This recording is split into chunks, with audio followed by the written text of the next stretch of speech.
हमारा इतिहास और नागरिक जीवन कक्षा 8। तो हमने इतिहास के चैप्टर फिनिश करके हम नागरिक जीवन पर आ गए थे और नागरिक जीवन का चैप्टर 4 है नागरिक सुरक्षा। हम सभी लोग भारत के नागरिक हैं, चाहे गांव में रहते हों अथवा नगर में। हमें समय समय पर अनेक आपदाओं का सामना करना पड़ता है। बाढ़, भूकंप, महामारी, दम घुटना तथा दुर्घटनाएं होना जैसे आग लगना, पानी में डूब जाना, करंट लगना इत्यादि के अलावा बाह्य आक्रमण आदि ऐसी अनेक परिस्थितियां आती हैं जिनसे नागरिकों की सुरक्षा करनी पड़ती है। विकास दीदी, नागरिकों की सुरक्षा कौन करता है? शिक्षिका, नागरिक सुरक्षा मूल रूप में नागरिकों द्वारा रक्षा है। द्वितीय विश्व युद्ध के बाद हुई जान माल की हानि को देखते हुए प्रत्येक देश ने अपने यहाँ नागरिक सुरक्षा संगठन की स्थापना की, जिसमें नागरिक स्वेच्छा से इसके सदस्य होते हैं, जो नागरिकों की सुरक्षा के लिए सभी प्रकार के बचाव कार्य एवं सेवाएं प्रदान करते हैं। सरला, अपने देश में नागरिक सुरक्षा संगठन की स्थापना कब हुई? शिक्षिका, भारत पर चीन के आक्रमण के पश्चात सन 1962 ईस्वी में नागरिक सुरक्षा संगठन की स्थापना हुई। रफीक, नागरिक सुरक्षा संगठन का उद्देश्य क्या है? शिक्षिका, हवाई आक्रमणों से जन धन की हानि को कम करना, औद्योगिक कृषि क्षेत्र में उत्पादन बनाए रखना, जनता के मनोबल को बनाए रखना, प्राकृतिक आपदाओं के समय राहत एवं बचाव कार्य में सहयोग करना, शांति काल में अधिकारियों स्वयंसेवकों को प्रशिक्षित करना तथा अन्य सामाजिक व जन कल्याणकारी कार्य जैसे पल्स पोलियो व महामारी की रोकथाम के लिए टीकाकरण आदि में सहयोग प्रदान करना ही इस संगठन का उद्देश्य है। दीपा दीदी, क्या सरकारी कर्मचारी भी इस संगठन के सदस्य हो सकते हैं? शिक्षिका, हाँ, इस संगठन में उन सरकारी, गैर सरकारी एवं स्वयंसेवी संस्थाओं का भी सहयोग लिया जाता है जो स्वेच्छा से संगठन की सेवा करना चाहते हैं। विकास, क्या नागरिकों की सुरक्षा का दायित्व केवल सुरक्षा संगठन का ही है? शिक्षिका, नहीं, यह दायित्व भारत के प्रत्येक नागरिक, प्रत्येक वर्ग, संस्था, स्थानीय संगठन, उद्योग एवं राज्य की तंत्र का भी है। सभी के संयुक्त प्रयासों से ही नागरिक सुरक्षा का दायित्व पूर्ण हो सकता है। सरला दीदी, नागरिकों को सबसे ज़्यादा खतरा किससे होता है? शिक्षिका, दुश्मन देश द्वारा किए गए हवाई हमलों से। सरला, इन हवाई हमलों से हमें क्या हानि होती है? शिक्षिका, दुश्मन देश के द्वारा किए गए हवाई हमलों से हमारी संपत्ति, मकान, उद्योग और जन हानि होती है।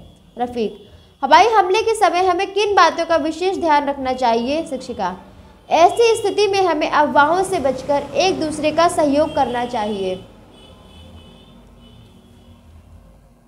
दीपा, क्या हवाई हमले के समय हमें कोई चेतावनी नहीं दी जाती है? शिक्षिका, जब दुश्मन विमान द्वारा हवाई हमला होता है उस समय विमान की दिशा और लक्ष्य की जानकारी रडार द्वारा प्राप्त होती है। तब प्रशासनिक अधिकारियों द्वारा क्षेत्रीय जनता को सूचना दी जाती है। रडार कैसा है, ये यहाँ पर फोटो दिया गया रडार का, ये है रडार। इन्हें भी जाने, हवाई हमले की सूचना निम्न माध्यमों से दी जाती है: telephone, mobile phone, wireless radio, television, विद्युत सायरन, हैंड सायरन, सूचना संकेत। विकास, यह सूचना सबके पास इतनी जल्दी कैसे पहुंच जाती है? शिक्षिका, यह सूचना सबके पास मीडिया, ध्वनि एवं प्रकाश के माध्यम से पहुंच जाती है। सरला, हवाई हमले के समय कौन सा संकेत दिया जाता है? शिक्षिका, हवाई हमले के समय दिन में लाल झंडी और रात्रि में लाल बत्ती दिखाई जाती है तथा 2-2 मिनट पर ऊंची नीची आवाज में सायरन बजाया जाता है। इन्हें भी जाने, सूचना संकेत किसके लिए कब? पीला रंग होता है प्रशासन के लिए हमले की संभावना पर, सफ़ेद रंग प्रशासन के लिए हमला टल जाने पर, लाल रंग क्षेत्रीय जनता नागरिक के लिए हमला प्रारंभ होने पर और हरा रंग प्रशासन नागरिकों के लिए हमला समाप्त होने पर। रफीक, दीदी, हवाई हमले से बचने का क्या उपाय है? शिक्षिका, हवाई हमले से बचने के लिए सुरक्षित स्थान पर चले जाएं, जमीन पर पेट के बल लेट जाएं, कानों में रुई डाल लें तथा दांतों के बीच लपेटा हुआ कपड़ा दबा लें। दीपा, रात में हमले से बचने का क्या उपाय है?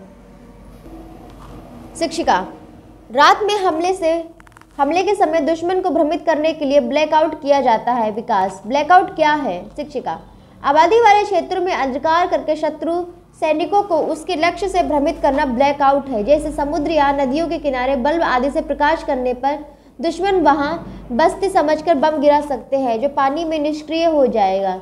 इससे हम अपने जन धन मकान व उद्योग की रक्षा कर सकेंगे। सरला, हवाई हमले के समय घायल नागरिकों का प्राथमिक उपचार कौन करता है? शिक्षिका, हवाई हमले के समय ही नहीं बल्कि अन्य आपदाओं के दौरान भी घायल नागरिकों को प्राथमिक उपचार प्रदान करने के लिए प्राथमिक चिकित्सीय सेवा महत्वपूर्ण योगदान देता है। रफीक, आग लगने पर उसे बुझाने के क्या उपाय हैं? शिक्षिका, ठोस पदार्थ लकड़ी कोयला आदि में आग लगने पर सीधे पानी डालकर बुझाना चाहिए। ज्वलनशील पदार्थ पेट्रोल डीजल आदि में आग लगने पर हवा से संपर्क हटा देना चाहिए। गैस से आग लगने पर जूट की बोरी से ढककर आग बुझाना चाहिए। बिजली के सभी स्विच व उपकरण बंद कर देना चाहिए।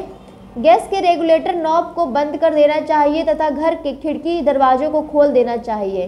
बिजली से लगी आग पर पानी नहीं डालना चाहिए बल्कि बुझाने से पहले मेन स्विच से बिजली काट देनी चाहिए।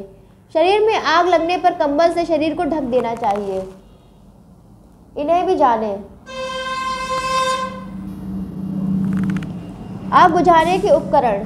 ड्राई पाउडर अग्निशामक यंत्र, यह बहते हुए द्रव पदार्थ की आग बुझाने के लिए प्रयोग किया जाता है। इसमें मुख्य रूप से सोडियम बाइकार्बोनेट का प्रयोग किया जाता है। यह अग्निशामक यंत्र ऊपर ये इस तरह का आपने देखा होगा, ये सिलेंडर जैसा। गैस टाइप CO2 अग्निशामक यंत्र, इसमें गैसीय अवस्था में कार्बन डाइऑक्साइड का प्रयोग उन वस्तुओं में लगी आग को बुझाने में करते हैं जो पानी से खराब हो सकती हैं, जैसे कागज, बही खाता, cash book, currency note, computer इत्यादि। वाटर टाइप CO2 अग्निशामक यंत्र, यह अग्निशामक यंत्र पानी फेंकता है जिसमें CO2 पानी में घुली रहती है तथा कूलिंग मेथड से आग बुझाई जाती है। फोम टाइप अग्निशामक यंत्र, पेट्रोल, तेल आदि द्रव पदार्थों में लगी आग बुझाने के लिए फोम टाइप अग्निशामक यंत्र प्रयोग किया जाता है। ये आग द्वारा आग की सतह को ढककर उसे तुरंत बुझा देता है।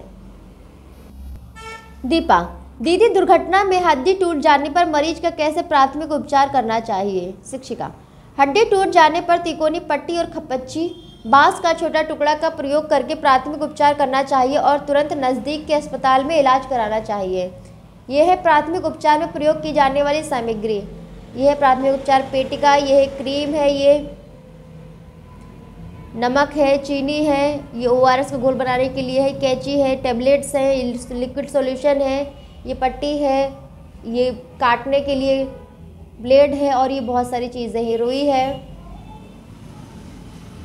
विकास, दीदी, दुर्घटना में रक्तस्राव खून बहना रोकने के लिए क्या करना चाहिए? शिक्षिका, घाव पर मेडिकेटेड रुई एवं पट्टी बांधकर बहते हुए रक्त को रोकना चाहिए। घाव वाले अंग को ऊपर की तरफ करने से रक्त बहना रुक जाता है। रफीक, दम घुटने पर क्या उपाय करना चाहिए? शिक्षिका, दम घुटने पर रोगी के कपड़ों को ढीला करके उसके मुंह में अपने मुंह से कृत्रिम श्वास फूंकना चाहिए और तत्काल नज़दीक के डॉक्टर से संपर्क करना चाहिए। इन्हें भी जानें। बंद कमरे में जलती हुई अंगीठी रखकर ना सोएं। मच्छर काटने से बचने के लिए जो पदार्थ इस्तेमाल किए जाते हैं जैसे मच्छर अगरबत्ती, स्प्रे आदि से श्वास की बीमारी हो सकती है। मच्छर से बचने के लिए मच्छरदानी का प्रयोग करें। कमरे में रूम हीटर लगाकर ना सोएं। शब्दावली। वार्डन नागरिक रक्षा के क्रियाकलापों का केंद्र बिंदु होता है। वह अपने क्षेत्र से अधिक स्वयं सेवकों को एकत्र करके उन्हें नागरिक रक्षा के कार्यों की जानकारी तथा मार्गदर्शन देता है।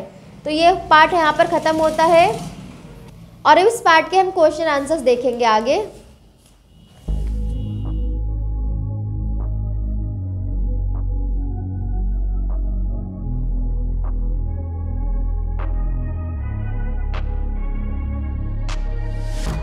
Changing who I am, I'm making a new plan, rearranging my life and I won't look back ever again.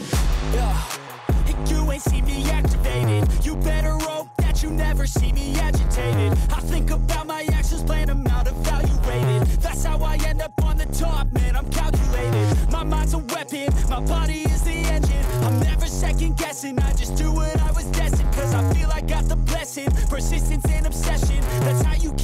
progressing, I already learned that lesson, yeah.